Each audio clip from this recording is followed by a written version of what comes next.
The Shoe Museum. Everybody knew each other in Daphne's neighborhood. They all did their shopping locally and did not go outside the neighborhood often. So, not many strangers came to this neighborhood, and the residents somehow managed on their own. Daphne loved her neighborhood, playing games with her friends, their next-door neighbor Auntie Lale's fluffy pastries, the big oak trees on the way to school. But she also wanted to see different places and meet new people. She would look at different cities and countries and books and magazines and would think to herself, I have to go see these places one day. She would go to the grocery store with her mom and dad every day to buy the newspaper, attentively going over the pages to read about what was going on in the world. Months ago, she had read the news that a shoe museum would be coming to their neighborhood. Back then, she had just started learning to read and write. Her mother had told her about the shoes collected by the retired shoemaker who had traveled all around the world. The shoemaker was displaying his collection of shoes in an old bus, which he had transformed into a museum. This was a traveling museum. Ever since that day, Daphne was waiting eagerly for the shoe museum to arrive. Finally, the day had come. She got up early in the morning and went to the neighborhood square. Her mother had told her that she should go early to get in line, since the museum could be crowded. There it was! The shoe museum she had excitedly been waiting for was standing right in front of her. The museum was a big old bus. Actually, it was much bigger than she had imagined. She ran to the door. The children who had arrived before Daphne were waiting eagerly. Miss Vildon, the neighborhood's librarian, was showing the way to the children. While she was waiting in line, Daphne was looking at the museum and thinking to herself, What an old bus. I wonder where it came from.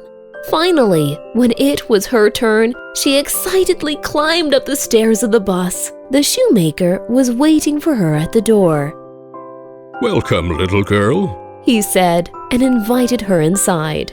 Daphne couldn't believe her eyes. Although it looked like an old bus from the outside, this small museum was full of colorful shoes displayed on shelves, photos hanging on the walls of the people who wore those shoes, and small objects that were related to the shoes. The first thing that caught her eye was a pair of sandals made of wood that had two large pieces of wood under them, which looked like heels. Would you like to try them on? Asked the shoemaker as she said, Yes. Daphne had already started taking off her shoes. These are called geta. I brought them from Japan, said the shoemaker. As soon as Daphne put on the sandals, she felt as if she had traveled into another world. She began to hear the sound of a flute that made her feel peaceful. This music was accompanied by the sound of a gently flowing river. Red houses with wide roofs lined the river. Daphne had never seen anything like this. She walked towards one of the houses. The Japanese live in these houses, said the shoemaker. He reminded her that she must take off her shoes before she entered. A woman wearing a long dress with a large belt greeted Daphne. She had never seen a dress like that before. As she was examining the dress, It's called a kimono, said the shoemaker. It was a traditional dress Japanese people wear. The Japanese host kindly welcomed Daphne. The house was so clean and tidy that Daphne looked around with admiration. The house and the furniture represented a simple life, far from extravagance. While taking off the Japanese sandals, Daphne found herself back in the museum. She thought about how hospitable Japanese people were. As she continued looking around in the museum, a pair of boots with colorful stitches caught her eye. These must be worn in a cold country, she said. Well, not exactly. The Native Americans make these boots high because they have so much they want to say, started explaining the shoemaker. But Daphne had already put the boots on and gone to visit a Native American tribe in North America.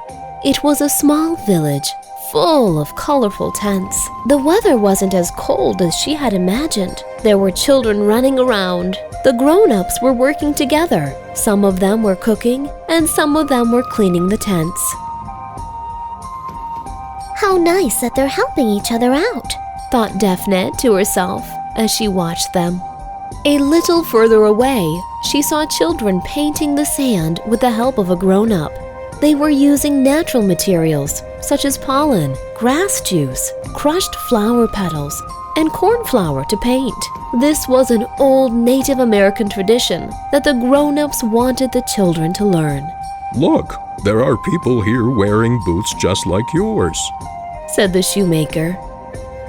Did they buy those shoes from the same place? Asked Daphne. The shoemaker smiled and explained. They make drawings on the shoes themselves. It's a sign that they come from the same family. Native Americans embroider the symbols of the family and tribe they belong to on their shoes. Daphne had taken off the Native American boots and continued to look through the shoes in the museum. How interesting. I thought we wore shoes just to protect our feet. It turns out they have so much more to tell, she said to herself. Just then, she caught a glimpse of the wooden shoes next to a bicycle wheel further ahead. These are from Holland, said the shoemaker. Would you like to put them on? He asked. A new adventure was beginning for Daphne. She put on the wooden shoes with excitement, and this time she found herself in a Dutch village in the middle of a green landscape. Cows were grazing around, while small children were milking cows. They consume a lot of milk and dairy products here. Dutch people love cheese, said the shoemaker. The wooden shoes on her feet were making a clacking sound as she walked. In the past, workers made these shoes from wood in order to protect their feet, explained the shoemaker. He also added that nowadays they keep these wooden shoes as souvenirs in memory of their old traditions. These shoes were like a symbol of hard work. Daphne had very much enjoyed traveling around the world in other people's shoes.